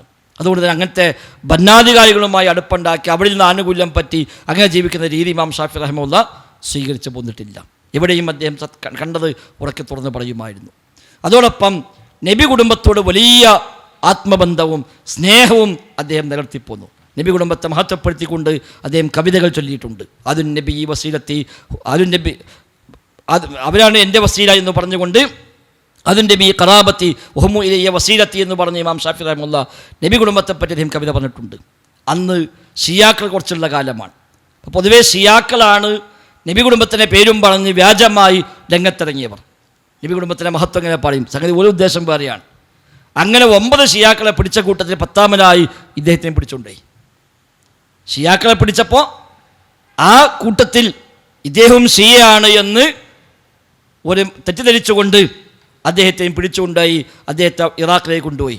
അദ്ദേഹത്തിൻ്റെ 34ാമത്തെ വയസ്സിൽ 184 34ാമത്തെ വയസ്സിൽ അദ്ദേഹത്തെ അറസ്റ്റ് ചെയ്തുകൊണ്ട് ഇറാഖിലേക്ക് ഖലീഫയുടെ മുമ്പാകെ ഹാജരാക്കാൻ വേണ്ടി കൊണ്ടുപോകുന്നുണ്ട്. കൂടെ കൊണ്ടുപോയ 9 ആളും അവിടെ വെച്ച് കൊല്ലപ്പെട്ടു. ഒരു ഷിയാക്കളായിരുന്നു, പോലെ കുറ്റം തെളിഞ്ഞു, അവരെ അവിടെ വെച്ച് വാളഞ്ഞിരയാക്കി. ഇമാം ഷാഫി റഹിമഹുള്ളയുടെ ആ ഒരു സംസാര ശൈലിയും അദ്ദേഹത്തെ ഖലീഫ അഭിസംബോധന ചെയ്തപ്പോൾ ഖലീഫയ്ക്ക് അദ്ദേഹത്തോട് ചില ഒരു ആകർഷണം തോന്നുകയും അങ്ങനെ ചില ചോദ്യങ്ങൾ ചോദിക്കുകയും ആ ചോദ്യങ്ങൾ തുടർന്ന് ഇദ്ദേഹത്തിൻ്റെ അറിവും കഴിവുമൊക്കെ ബോധ്യപ്പെടുകയും ചെയ്തപ്പോഴാണ് ഇമാം ഷാഫി അവർ പിന്നെ വിട്ടയക്കുകയൊക്കെ ചെയ്യുന്നത്. അന്ന് ഇമാം ഷാഫിക്ക് 34 വയസ്സാണ്. അങ്ങനെ അദ്ദേഹം വന്ന് ഇറാഖിലെത്തി. ഒരുപാട് പണ്ഡിതന്മാരുണ്ട്, അവരുമായി കാണാൻ അവസരമുണ്ടായി, ധാരാളം അറിവ് നേടി. അപ്പോൾ യഥാർത്ഥത്തിൽ അദ്ദേഹം പോയത് ഒരു കുറ്റവാളിയായി പിടിക്കപ്പെട്ടു പോയതാണെങ്കിലും അല്ലാഹു തആല ഇൽമ പഠിക്കാനും വേണ്ടിയുള്ള ഒരു വഴി അതിലൂടെ ഒരുക്കി കൊടുക്കുകയായിരുന്നു എന്ന് ഇമാം ഷാഫി റഹിമഹുല്ലാഹ് പിന്നീട് പറയുന്നുണ്ട്. ആ നിലക്കുള്ള ചില അത്ഭുതങ്ങൾ അദ്ദേഹത്തിൻ്റെ ജീവിതത്തിൽ സംഭവിച്ചു പോയിട്ടുണ്ട്.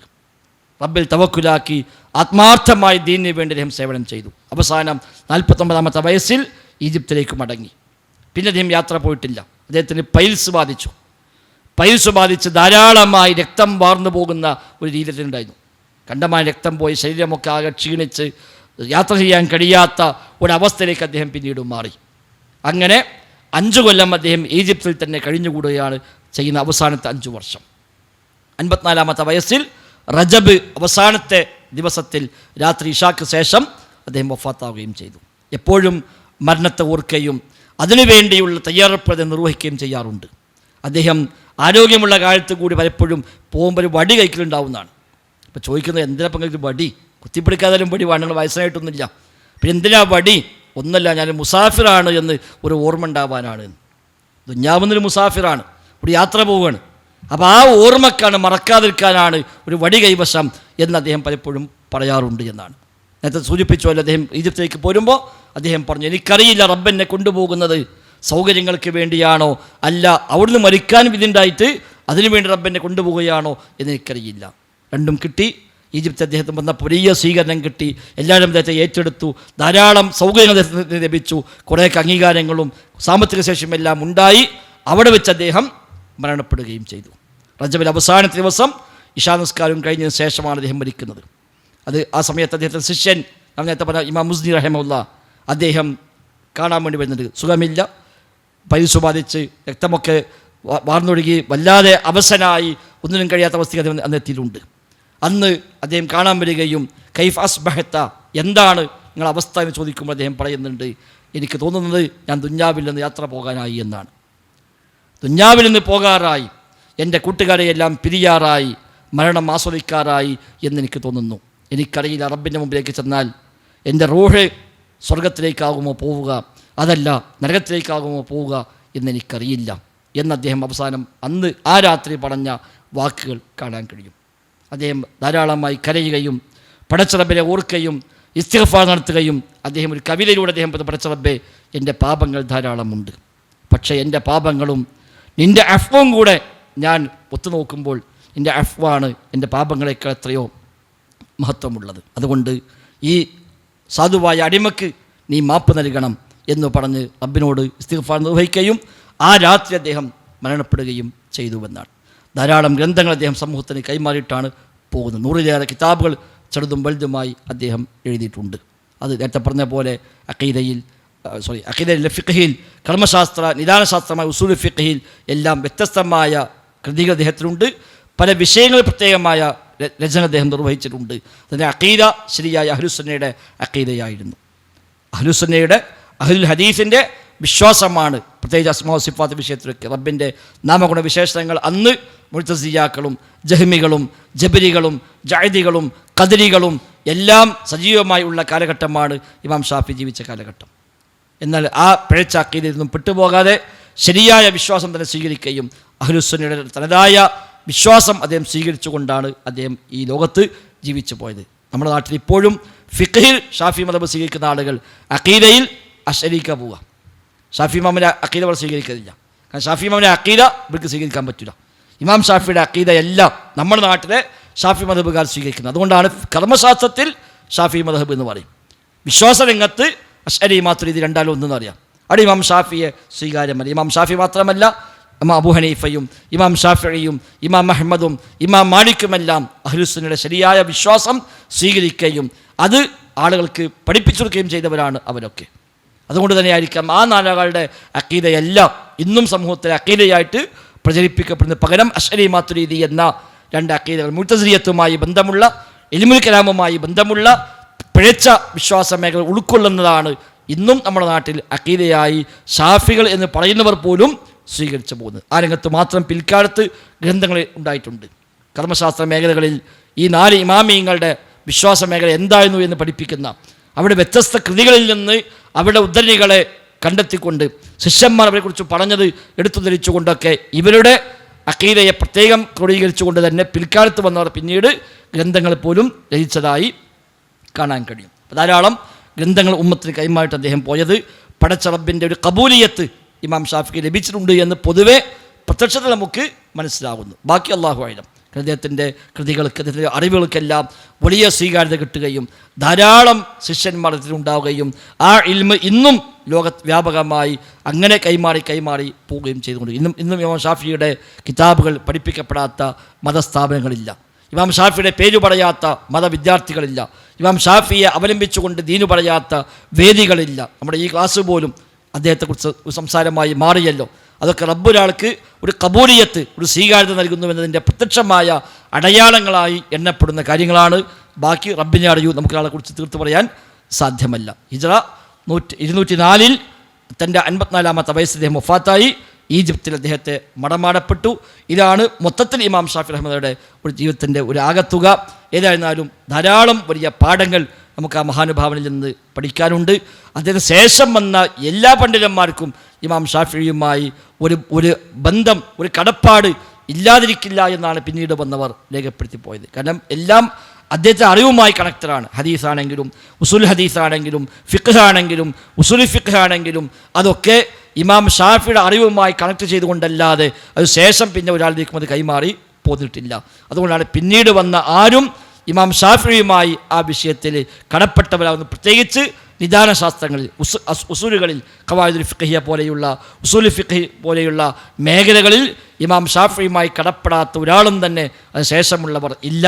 അദ്ദേഹത്തിൻ്റെ കർമ്മശാസ്ത്രം പിന്നീട് ഒരു വലിയ പഠന വിഷയമായി മാറി. അത് വ്യത്യസ്തമായ പണ്ഡിതന്മാർ പിന്നീട് ഏറ്റെടുത്തു.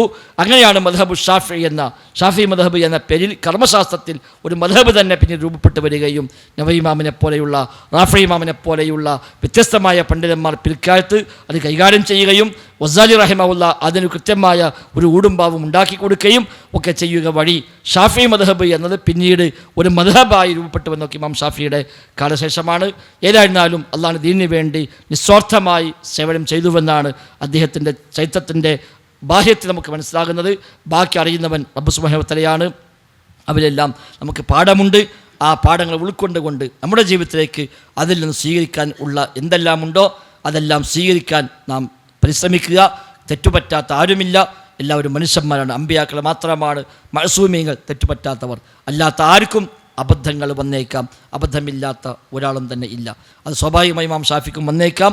ആ വല്ല അബദ്ധവും ഉണ്ടെങ്കിൽ അല്ലാഹു സുബ്ഹാനഹു വ തആല അവർക്ക് മഗ്ഫിറത്ത് നൽകി അനുഗ്രഹിക്കുമാറാവട്ടെ.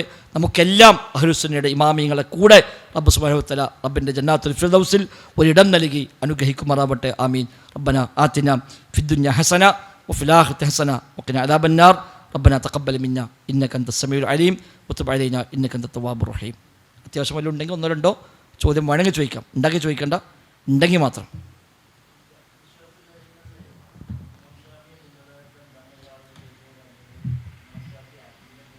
യെസ്, സാധാരണ നമ്മുടെ നാട്ടിലെ ഉസ്താദുമാരോട് ഷാഫി ഇമാമിൻ്റെ അഖീദ എന്തുകൊണ്ട് സ്വീകരിക്കുന്നില്ല എന്ന് വെച്ചാൽ അവർ പറയും ഇമാം ഷാഫിക്ക് അഖീദയിൽ കിതാബില്ല, അതുകൊണ്ടാണ്, അത് നിർവാഹമില്ല, അതുകൊണ്ട് ഫിഖ്ഹിൽ കിതാബുണ്ട്, അത് സ്വീകരിച്ചു എന്നും. അതല്ല വസ്തുത. ഇമാം ഷാഫി അഖീദ കിതാബില്ലെങ്കിലും ഇമാം ഷാഫിയുടെ അഖീദ കൃത്യമായി വ്യത്യസ്ത കിതാബിൽ ലഭ്യമാണ്. അഖീദ പഠിപ്പിക്കാൻ പ്രത്യേക കിതാബ് എഴുതിയിട്ടില്ല. പക്ഷേ അദ്ദേഹത്തിൻ്റെ ഗ്രന്ഥങ്ങൾ മൊത്തം പരിശോധിച്ചാൽ അതിന് അഖീദ എന്താണ് ഇതിന് വ്യക്തമായി കിട്ടുന്ന ധാരാളം ഭാഗങ്ങൾ അതിലെല്ലാം സ്വാഭാവികമായി വന്നു പോയിട്ടുണ്ട്. പല വിഷയം പറയുമ്പോഴും തസവുഫിനെ കുറിച്ച്, ഇൽമുൽ കലാമിനെ കുറിച്ചൊക്കെ അദ്ദേഹം വളരെ ശക്തമായി വിമർശിച്ച ആളാണ്. സൂഫിസം അദ്ദേഹത്തിൻ്റെ കാലത്താണ് തസവുഫ് ഇങ്ങനെ മുട്ടിട്ട് വരുന്നത്. അദ്ദേഹം ഇറാഖിന് അവസാനം പോരുമ്പോൾ ഇറാഖിൽ തസവുഫ് തുടങ്ങിയിട്ടുണ്ട്. അദ്ദേഹം പറയുന്നുണ്ട്, ഞാൻ ബഗ്ദാദിൽ നിന്ന് പോരുമ്പോൾ അവിടെ തസവുഫ് എന്ന സംഗതി എൻ്റെ ശ്രദ്ധയിൽപ്പെട്ടു. ഞാനൊന്ന് നോക്കി, എന്താണ് പോലെ അവസ്ഥ നോക്കാൻ വേണ്ടി ഞാൻ ജസ്റ്റ് ഒന്ന് അവരുമായി ഒന്ന് സഹവസിച്ച് നോക്കി. എനിക്ക് മനസ്സിലായി, രാവിലെ ഒരാൾ സൂഫിയായാൽ വൈകുന്നേരമാകുമ്പോഴേക്ക് അവർ വിഡ്ഢിയായി മാറും എന്നെനിക്ക് ബോധ്യമായി എന്ന് ഇമാം ഷാഫി റഹ്മത്തുള്ളാഹി പറയുന്നുണ്ട്. മാത്രമല്ല, ഈ സൂഫികളെ കൂടെ 40 ദിവസം ഒരാൾ കൂടെ കൂടിയാൽ അബദ, അവൻ്റെ ബുദ്ധി ഒരു കാലത്തും തിരിച്ചു കിട്ടുകയില്ല, കാലാകാലമോ ഭ്രാന്തനായി മാറും എന്ന് ഇമാം ഷാഫി റഹ്മത്തുള്ളാഹി പഠിപ്പിച്ചിട്ടുണ്ട്. അത്ര വരെ രൂക്ഷമായ ശൈലി അവരെക്കുറിച്ച് പറഞ്ഞാലാണ് ഇമാം ഷാഫി റഹിമഹുല്ലാഹ്. ഇൽമുൽ കലാമിനെ ശക്തമായി അദ്ദേഹം വിമർശിച്ചിട്ടുണ്ട്. അതേപോലെ അഖീദ രംഗത്ത് അദ്ദേഹത്തിൻ്റെ അധ്യാപനങ്ങൾ പലപ്പോഴായി പല ഗ്രന്ഥങ്ങളിലായി ഉണ്ട്. ശിഷ്യന്മാർ അത് ഉദ്ധരിച്ചതുമുണ്ട്. ഇമാം ഷാഫി പറഞ്ഞുകൊണ്ട് തന്നെ റബ്ബിൻ്റെ അസ്മാഉ സിഫാത്തുമായി ബന്ധപ്പെട്ട മേഖലയൊക്കെ അദ്ദേഹം പറഞ്ഞിട്ടുണ്ട്. അതുകൊണ്ട് തന്നെ കിതാബില്ലാത്തതുകൊണ്ടല്ല ഇമാം ഷാഫിൻ്റെ അഖീദ ഇവർക്ക് സ്വീകരിക്കാൻ കഴിയില്ല. ഇനി മാത്രമല്ല, അശ്അരി ഇമാമിൻ്റെ അഖീദ സ്വീകരിക്കുന്നു പറയുന്നു. അശ്അരി ഇമാമിൻ്റെ കിതാബാണോ സ്വീകരിക്കുന്നത്? അല്ലല്ലോ. അശ്അരി ഇമാമിൻ്റെ കിതാബല്ലല്ലോ സ്വീകരിക്കുന്നത്. അശ്അരിയത്ത് എന്ന് പറഞ്ഞുകൊണ്ട് പിന്നീട് പലരായി ഉണ്ടാക്കിയ കിതാബാണ് അശ്അരി അഖീദയിൽ ഇവർ സ്വീകരിച്ചു പോരുന്നത്. ഇന്ന് നമ്മുടെ നാട്ടിൽ അഖീദ പഠിപ്പിക്കാൻ വേണ്ടി പള്ളി ദർസിൽ പോലും ഉപയോഗിക്കുന്ന കിതാബുകൾ അശ്അരി ഇമാമിൻ്റെ കിതാബല്ല. അശ്അരി ഇമാമ അഖീദ കിതാബ് എഴുതിയിട്ടുണ്ട്. അൽ ഇബാന ഫി ഉസൂലുദ് ദിയാന എന്ന പേരിൽ ഇമാം അശ്അരിയുടെ അവസാനത്തെ ഗ്രന്ഥം അഖീദ പഠിപ്പിക്കാൻ വേണ്ടി എഴുതിയത്. അത് ഒറ്റ ഉസ്താദന്മാരും പഠിപ്പിക്കുന്നില്ല. അത് ഒരു പള്ളി ദർസിലുണ്ടാവില്ല. പകരം കാലങ്ങൾ കഴിഞ്ഞ്, നൂറ്റാണ്ടുകൾ കഴിഞ്ഞ് അശ്അരി അഖീദ എന്ന പേരിൽ പിന്നീട് രചിക്കപ്പെട്ട കിതാബുകളുണ്ട്. ഉദാഹരണമായി തഫ്താസാനിയുടെ അഖീദ പോലെയുള്ള ഗ്രന്ഥങ്ങൾ, ശർഹുൽ അഖായിദ്, ഇതൊക്കെയാണ് ഇന്ന് നമ്മുടെ പള്ളി ദർസുകളിൽ അഖീദ പഠിപ്പിക്കാൻ വേണ്ടി പഠിപ്പിക്കുന്നത്. അപ്പോൾ ജൗഹറത്തുൽ തൗഹീദ് പോലുള്ള കിതാബുകൾ, ഇതൊക്കെയാണ് ഇവിടെ നിന്ന് അഖീദയുടെ കൃതികൾ. അല്ലാതെ ഈ അശ്അരി ഇമാമിൻ്റെ അഖീദ കിതാബല്ല ഇവിടെ പഠിപ്പിക്കുക. അപ്പോൾ ഇമാം ഷാഫി കിതാബില്ലാത്തതുകൊണ്ടാണ് ഞങ്ങൾ സ്വീകരിക്കാത്തത് എന്നാണെങ്കിൽ ശരി, അശ്അരി ഇമാമിൻ്റെ കിതാബുണ്ട്, ആ കിതാബുകൾ പഠിപ്പിക്കുമെന്ന് പറഞ്ഞാൽ അതിന് ഉത്തരം ഉണ്ടാവില്ല. അപ്പോൾ അതൊക്കെ വെറുതെയാണ്. അന്നത്തെ കാലത്ത് മുഅ്തസിലിയത്തിൻ്റെ മറ്റൊരു പതിപ്പാണ് അശ്അരിയത്ത്. മുഅ്തസിലികളെ എതിർക്കാൻ വേണ്ടി അതേ ശൈലിയിൽ രംഗത്ത് വന്നതാണ് അശ്അരികൾ. മുഅ്തസിലികൾ പ്രമാണത്തെ ബുദ്ധി കൊണ്ട് അളക്കുകയും ബുദ്ധിയും പ്രമാണവും എതിരാകുമ്പോൾ പ്രമാണം മാറ്റിവെച്ച് ബുദ്ധിയെ സ്വീകരിക്കുകയും ചെയ്തവരാണ് മുഅ്തസിലികൾ. അതേ അളവുകോല് വെച്ചുകൊണ്ട് മുഅ്തസിലികൾക്ക് ഗണ്ണിക്കാൻ വന്നവരാണ് അശ്അരികൾ. അതുകൊണ്ട് അശ്അരികൾക്ക് പല സ്ഥലത്തും ചില കൃത്രിമത്വങ്ങൾ ചെയ്യേണ്ടി വന്നു. ബുദ്ധിക്ക് ഇസ്ലാം നൽകിയ സ്ഥാനത്തിന് അപ്പുറത്ത് ഒരു സ്ഥാനം നൽകുകയും ആ ബുദ്ധി കൊണ്ട് എല്ലാം അംഗീകരിക്കാൻ കഴിയുമെന്ന് സ്ഥാപിക്കുകയും ചെയ്യാൻ ശ്രമിച്ചപ്പോൾ ചിലതൊക്കെ ചില തക്കല്ലുഫുകൾ, കൃത്രിമത്വങ്ങൾ കാണിക്കേണ്ടി വന്നു, ഇല്ലാത്ത വ്യാഖ്യാനങ്ങൾ പറയേണ്ടി വന്നു, ചിലതൊക്കെ നിഷേധിക്കേണ്ടി വന്നു. അപ്പം മുഅ്തസിലികൾ പടച്ച റബ്ബിൻ്റെ എല്ലാ സിഫത്തും നിഷേധിച്ചവരാണ്. അല്ലാഹു തആലക്ക് ഒരു സിഫത്തുമില്ല. ഇൽമ്, സംഅ്, ബസർ, ഹയാത്ത്, കലാം തുടങ്ങി പടച്ച റബ്ബിൻ്റെ എല്ലാ സിഫത്തും നിഷേധിച്ചവരാണ് മുഅ്തസിലികൾ. അശ്അരികൾ 7 അംഗീകരിച്ചു, അല്ലാത്തവ ഒന്നുകിൽ വ്യാഖ്യാനിച്ചു, അതിന് വകുപ്പില്ലാത്തത് നിഷേധിച്ചു. വ്യാഖ്യാനിക്കാൻ കഴിയാത്തത് നിഷേധിച്ചു തള്ളി, വ്യാഖ്യാനിക്കാൻ പറ്റുന്ന വ്യാഖ്യാനിച്ചു. 7 മാത്രമാണ് അശ്അരികൾ അല്ലാഹുവിൻ്റെ സിഫത്ത് അംഗീകരിച്ചത്. അതാണ് വ്യത്യാസം.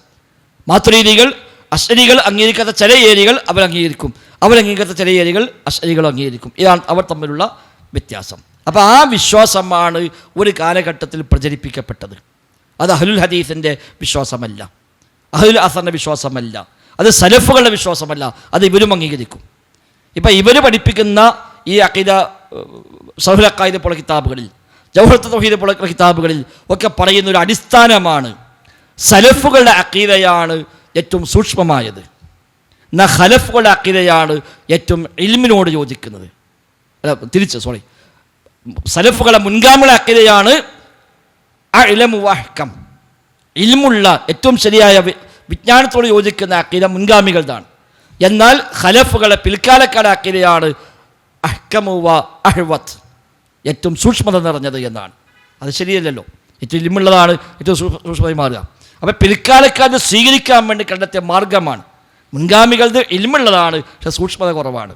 പിൽക്കാലക്കാരുടെ സൂക്ഷ്മത ഉള്ളതാണ്, അവിടെ അതാണ് സ്വീകരിക്കാൻ നല്ലത് എന്ന ന്യായം പറഞ്ഞുകൊണ്ടാണ് അവർ അതിലേക്ക് പിന്നീട് വഴിമാറിപ്പോയത്. ഏതായിരുന്നാലും ഷാഫി ഇമാമിൻ്റെ ഫിഖ്ഹും ഷാഫി ഇമാമിൻ്റെ അഖീദയും സ്വീകരിച്ചാൽ തന്നെ സമസ്ത ഏതായാലും ഉണ്ടാവില്ല, ഈ ഖുറാഫാത്തുകളൊന്നും ഉണ്ടാവുകയുമില്ല. വല്ലാഹു അഅലം.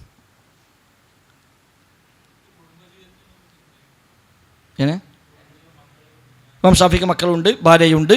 അതിൻ്റെ മക്കൾ ചരിത്രത്തിൽ അങ്ങനെ പല സ്ഥലത്തായിട്ട് അറിയപ്പെട്ടവരുണ്ട്. വാപ്പയെ പറ്റി പലരും അവർ ഉദ്ധരിച്ചു പോകുന്നതും കാണാൻ കഴിയുന്നുണ്ട്.